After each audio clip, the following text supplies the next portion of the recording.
Musyaban kagak ada, tahlilan kagak ada. Orang meninggal dunia dikuburin kayak kucing deh.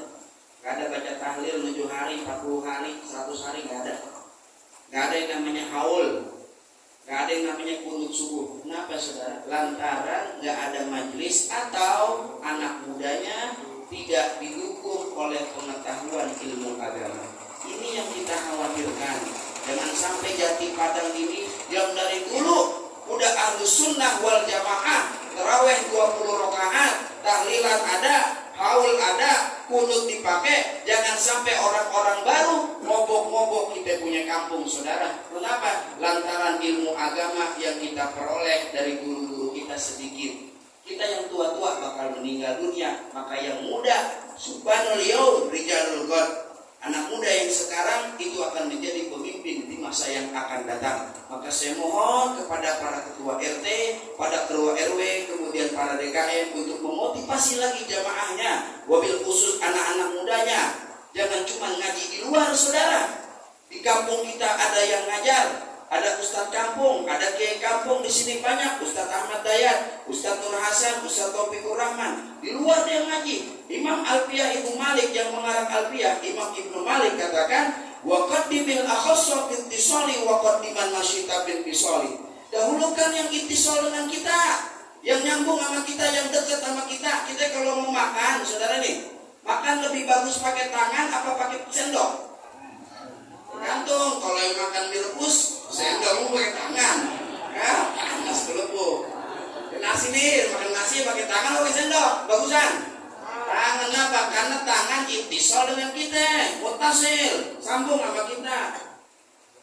Sendok itu mumpasil dengan kita, maka dahulukan yang dekat dengan kita. Lagi kalau ada keluarganya yang meninggal, yang datang siapa? Yang datang siapa? Emang orang luar semua yang datang? Pasti guru-guru di situ, para masyarakat di situ yang hadir untuk mentahlilkan jenazah almarhum keluarga-keluarganya, saudara. Maka dari itu, saudara, maka lebih kita istiqomah lagi setelah Syawal ini. Mudah-mudahan makin diistiqomahkan, taufik hidayah turun kepada kita semuanya. Mudah-mudahan ilmu yang kita dapat dari guru-guru kita menjadi ilmu yang berkah, manfaat dunia akhirat. Amin ya robbal alamin. Nggak perlu di majelis talim itu paham ilmu. Emang apa? Karena emang udah memorinya udah 500 MB, bukan 3 ya.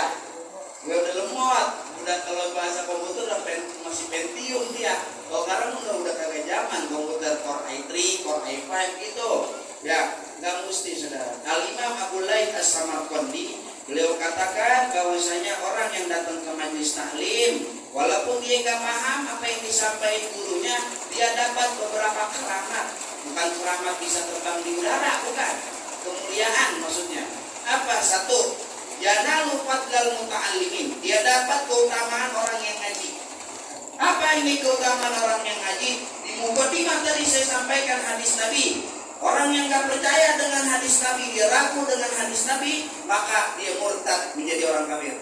Nabi bilang, man salaka thariqan yaltamisu bihi ilman. Siapa orang yang mencari ilmu, keluar dia berjalan cari ilmu, datang ngaji ke majelis, pakai motor, jalan kaki. Luar biasa nih jamaah malam Rebo. Kalau ngaji di mana-mana, ada yang jalan kaki, ada yang pakai motor, gitu ya. Satu Hasan pernah jalan sama saya waktu itu ngaji di mana tuh, saudara? Di bawah yang Mujahidin jalan sama saya. Itu datang ngaji, saudara. Dia muda suruh ngaji, luar biasa. Dia Ahmad bin Guruan, dia Abdul Rahman, luar biasa. Al-Maghfurlah aku ya Kiai Ibrahim Nawawi ngaji dengan Empang Bogor.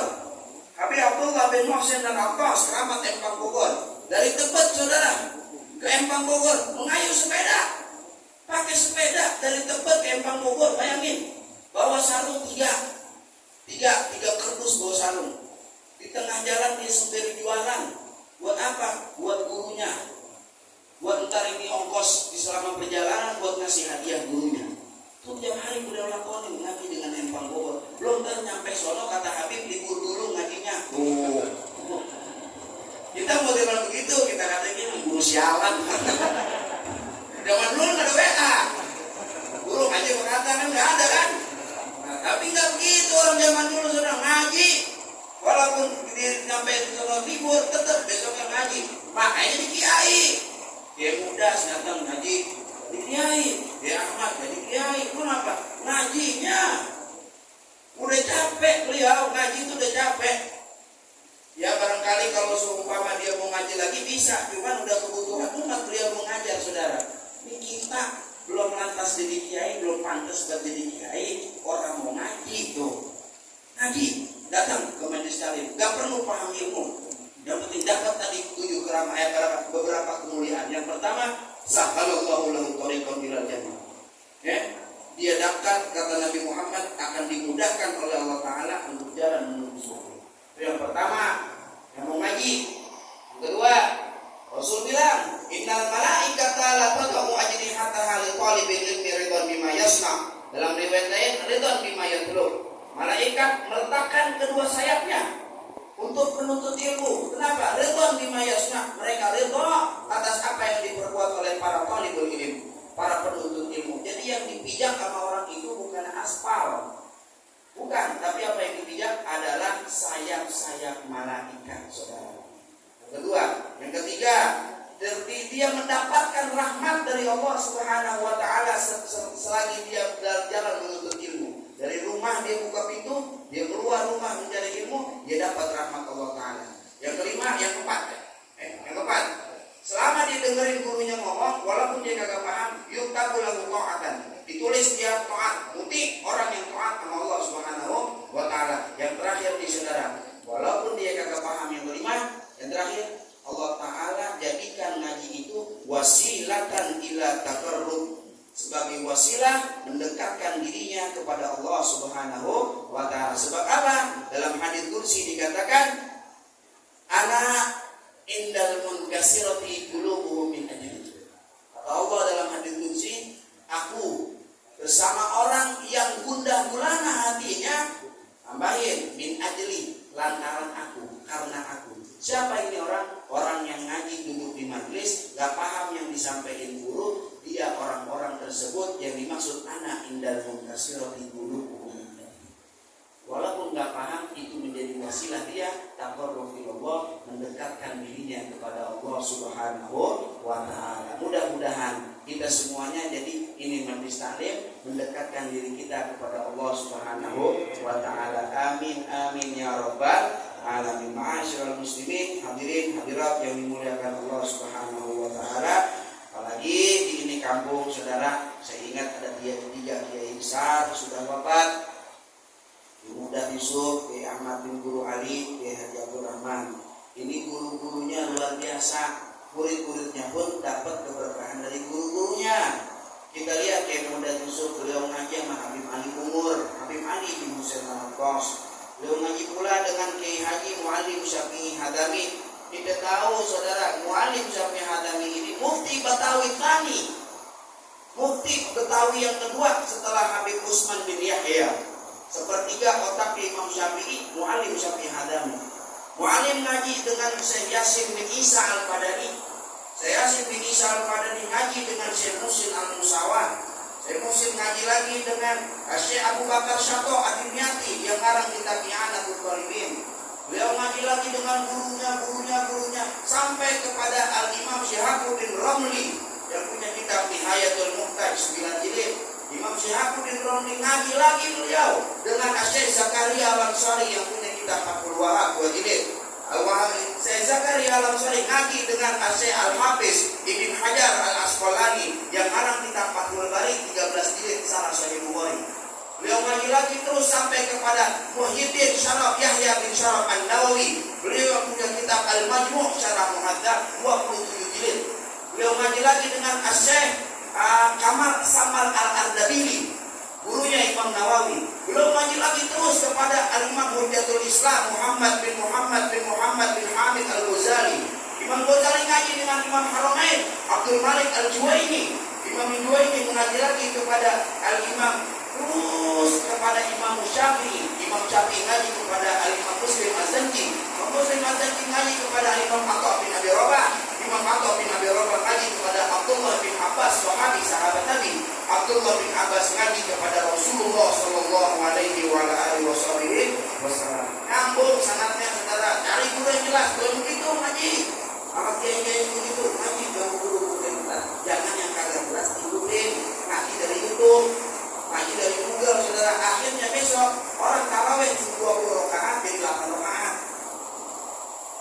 apa? Coba ini hadisnya ada dari Aisyah. Abu Salamah dikatakan di riwayat, nanya sama Aisyah, bagaimana sholatnya Rasulullah dalam Ramadan?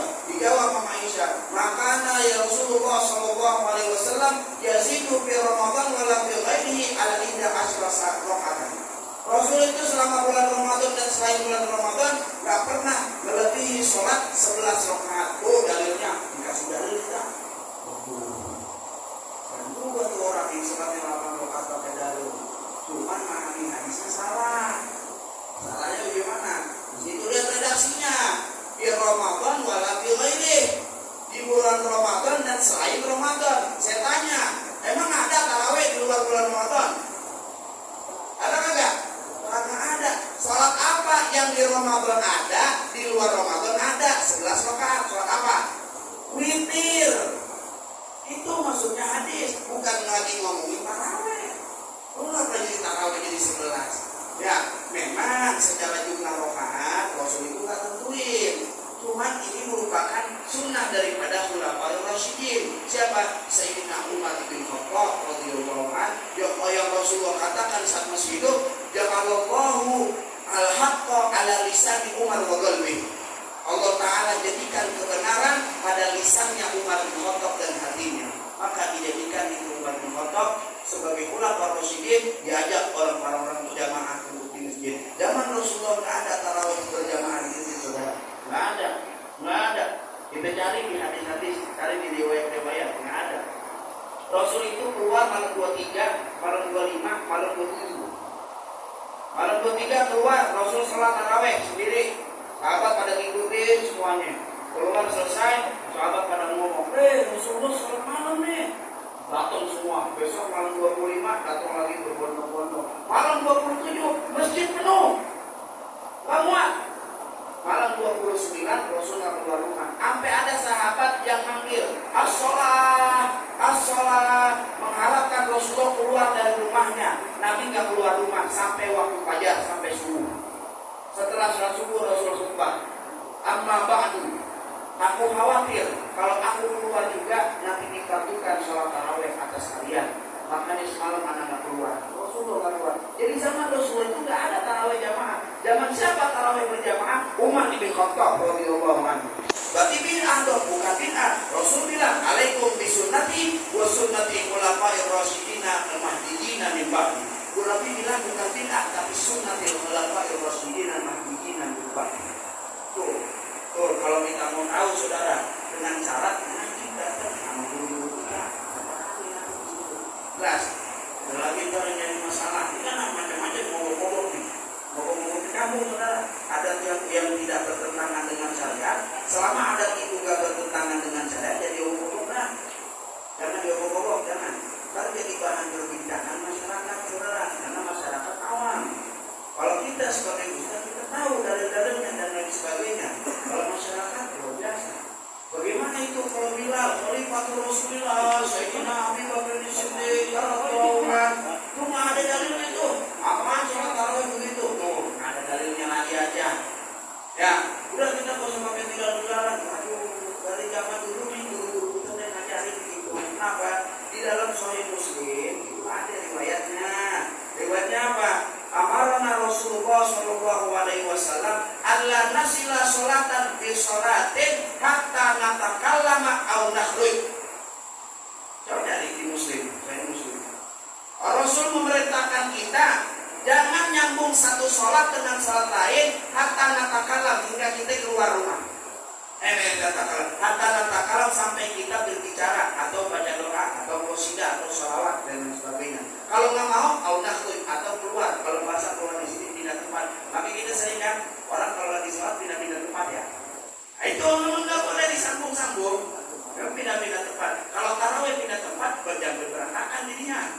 Ntar gue di sana ya. Ntar lo habis ini, ntar gue di sini, ntar gue di sana lagi. Nggak berantakan kalau gitu. Ulama kita arif, ulama kita bijak, biar nggak berantakan. Soalnya udah panggilnya aja dan bilang,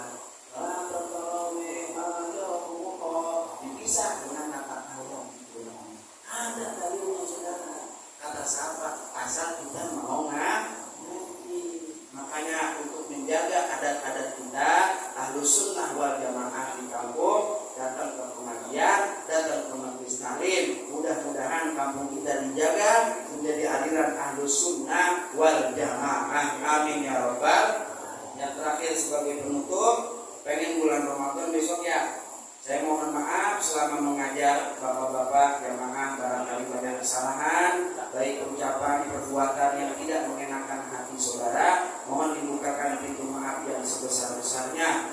Saya ingat saya baca satu kitab Al-Imam Syihabuddin Al-Gunjubi, dalam kitab beliau An-Nawadir, beliau sampaikan satu buah kisah terjadi dialog antara iblis sama Fir'aun. Iblis sama Fir'aun dialog nih Pak, kongkok dia. Dua-duanya sama-sama bajingan. Yang satu disuruh sujud kagak mau, yang satu ngaku Tuhan. Kata iblis ngomong gini sama Fir'aun di dalam kitab tersebut. Aneh kaku pun sama ente. Ente bocah kemarin ngaku jadi Tuhan. Aneh udah lama. Aneh nggak ada dalam riwayat iblis itu, tidak ada sejengkal pun di muka bumi melainkan dia pernah sujud di situ. Apa iblis? Alim iblis saudara, alim ya. Aneh lebih lama dari ente, lebih banyak ibadah, lebih alim dari ente. Aneh nggak berani ngaku jadi Tuhan. Ente dapat karena Rabbul A'la, aku Tuhan kalian yang paling tinggi. Kata Fir'aun, benar juga iblis. Kalau gitu gue tobat nih, mau tobat yang tanya Fir'aun saudara, karena Allah Ta'ala. Emang dasar iblis orang mau tobat dihalang-halangin. Kata iblis ngomong gini, ya jangan Bun. Kenapa? Lu kalau tuh tobat mengikut lu mana nggak percaya, malu tinggalin ente, nggak punya pengikut. Kerajaan ente ntar diambil sama orang, ente jadi orang miskin. Ini ente banyak. Bebas dah, jangan. Kata Fir'aun, gua benar juga ini. Kalau gitu nggak jadi tuh iblis tuh. Ya kalau kita lagi mau ngaji teman kita ngapain sih ngaji, jangan ngaji. Ini lu iblis nanti lo. Jangan itu. Orang mau jangan. Tapi kata Firaun gini ngomong sama iblis, dia nanya, tapi ada yang ganjel nih aneh nih. Aneh mau nanya. Nah, dia juga mau nanya sama siapa? Mau nanya apa kata iblis? Kata Firaun, ada nggak orang yang lebih buruk daripada kita? Musik itu kan buruk banyak. Karena Allah alaihi di Quran diabadikan iblis sama Firaun buat dua-duanya. Pakai nanya lagi Firaun, ada kagak yang lebih buruk daripada kita tuh? Kata iblis, ada yang lebih buruk dari kita. Orang yang saudaranya minta maaf sama dia nggak mau maaf